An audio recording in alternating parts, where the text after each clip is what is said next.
Hi മക്കളെ, ഒരുപാട് കുട്ടികളുടെ മെസ്സേജിനൊരു ഉത്തരമായിട്ടാണ് വന്നിട്ടുള്ളത്. അതായത്, സാറേ നാളെ ബസ് സമരമല്ലേ, ഞങ്ങൾക്ക് സ്കൂൾ ഉണ്ടാവുമോ, അല്ലെങ്കിൽ ഞങ്ങൾ ഇന്ന ജില്ലയിലാണ് പഠിക്കുന്നത്, അല്ലെങ്കിൽ ഞങ്ങൾ ഇന്ന സ്കൂളിലാണ് പഠിക്കുന്നത്, നാളെ ബസ് സമരമായതുകൊണ്ട് ഞങ്ങൾക്ക് അവിടേക്ക് എത്താൻ കഴിയില്ല, സ്കൂൾ ഉണ്ടാവുമോ എന്നുള്ള ഒരുപാട് കുട്ടികളുടെ ചോദ്യത്തിന് ഉത്തരമാണ് ഞാൻ വന്നിട്ടുള്ളത്.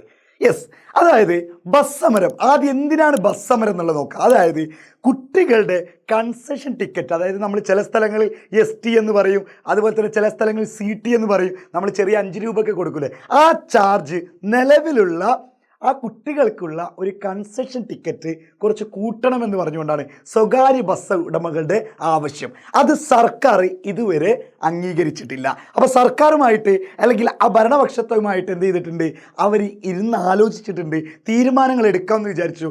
പക്ഷേ ആ ചർച്ചയ്ക്കൊരു അവസാനം ഉണ്ടായിട്ടില്ല. അതുകൊണ്ട് തന്നെ നാളെ സ്വകാര്യ ബസ് പണിമുടക്കാണ്. അപ്പോൾ ഞങ്ങൾക്ക് സ്കൂൾ ഉണ്ടാവുമെന്ന് ചോദിച്ചാൽ, എൻ്റെ പ്രിയപ്പെട്ട മക്കളെ, സ്കൂളുകൾക്ക് ഔദ്യോഗികമായിട്ട് ഒരു ലീവും ഇതുവരെ പറഞ്ഞിട്ടില്ല. അങ്ങനെ ഔദ്യോഗികമായിട്ട് സാധാരണ ബസ് സമരമാകുമ്പോൾ അങ്ങനെ അവധി പറയാറില്ല.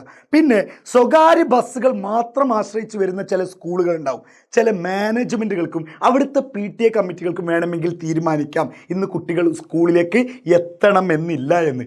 അങ്ങനെ ഉണ്ടെങ്കിൽ തന്നെ നിങ്ങളുടെ ക്ലാസ് ഗ്രൂപ്പിലോ അല്ലെങ്കിൽ നിങ്ങളുടെ സ്കൂൾ ഗ്രൂപ്പിലൊക്കെ എന്ത് ചെയ്യുന്നുണ്ടാവും, ഒരു പ്രധാന അധ്യാപകരുടെ അല്ലെങ്കിൽ HMൻ്റെയോ അല്ലെങ്കിൽ നിങ്ങളുടെ ക്ലാസ് ടീച്ചറുടെയോ ഒരു വോയിസ് ക്ലിപ്പോ അല്ലെങ്കിൽ എന്തെങ്കിലുമൊക്കെ മെസ്സേജുകൾ വരും. അതായത് ജൂലൈ 8 നാളെ, അതായത് ചൊവ്വാഴ്ച നമുക്ക് ബസ് സമരമായതിനാൽ സ്കൂളില്ലാന്നോ അല്ലെങ്കിൽ എന്തെങ്കിലുമൊക്കെ പറഞ്ഞിട്ട് അങ്ങനെ വരും. അങ്ങനെ വരാത്ത പക്ഷം നിങ്ങൾക്ക് സ്കൂളുണ്ട്, ഒരുപക്ഷെ നിങ്ങൾക്ക് എത്താൻ കഴിയുന്നതാണെങ്കിൽ സ്കൂളിലേക്ക് പോവാം, ക്ലാസ്സുകളൊക്കെ കറക്റ്റായിട്ട് തന്നെ നടക്കും, ഓട്ടോറിക്ഷയ്ക്കോ. അല്ലെങ്കിൽ ഇനി തീരെ പോകാൻ കഴിയാത്തവരാണെങ്കിൽ അത് നിങ്ങളുടെ ഒരു രീതിക്കനുസരിച്ചിരിക്കും. അപ്പോൾ സ്വകാര്യ ബസ് പണിമുടക്കിൻ്റെ പ്രകാരം ഒരിക്കലും സ്കൂളിന് എന്തുണ്ടായിരിക്കില്ല, ഔദ്യോഗികമായിട്ട് ഗവൺമെൻറ് ഒരിക്കലും അവധി പറയില്ല. ഇനി ഇത് കഴിഞ്ഞിട്ട്, അതായത് നമ്മുടെ ബുധനാഴ്ച അന്ന് ദേശീയ പണിമുടക്കാണ്.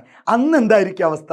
അന്നും ഇതേപോലെ തന്നെ ആയിരിക്കും. അപ്പോൾ അതിൻ്റെ ഉള്ളിലൊക്കെ ആ ദേശീയ പണിമുടക്ക് വെച്ച സംഘടനകളാണ് അവിടെ ദേശീയ പണിമുടക്ക് വെക്കുന്നത്, സർക്കാരല്ല. അതുകൊണ്ട് സ്കൂള് മുന്നോട്ട് പോകണോ വേണ്ടയോ എന്ന് തീരുമാനിക്കേണ്ടത് സർക്കാരാണ്. മനസ്സിലാക്കണം മക്കളെ, ഒരിക്കലും സംഘടനകൾക്ക് സ്കൂളില്ല എന്ന് പറയാനുള്ള അവകാശമില്ല.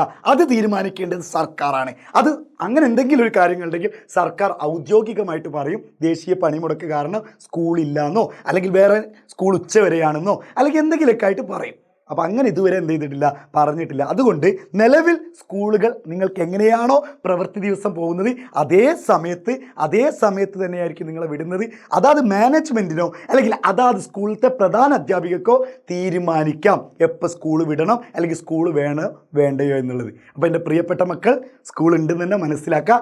എന്തെങ്കിലുമൊക്കെ മാറ്റങ്ങൾ ഉണ്ടെങ്കിൽ വോയിസ് ക്ലിപ്പോ അല്ലെങ്കിൽ നിങ്ങളുടെ റൈറ്റപ്പ് മെസ്സേജുകളോ ആയിട്ട് നിങ്ങളുടെ വാട്സപ്പ് ഗ്രൂപ്പിൽ, നിങ്ങളുടെ ക്ലാസ് ഗ്രൂപ്പിലേക്ക് പ്രധാന അധ്യാപകരായിട്ടുള്ള അല്ലെങ്കിൽ HMO ക്ലാസ് ടീച്ചറോ നിങ്ങൾക്ക് ഇടുന്നതായിരിക്കും.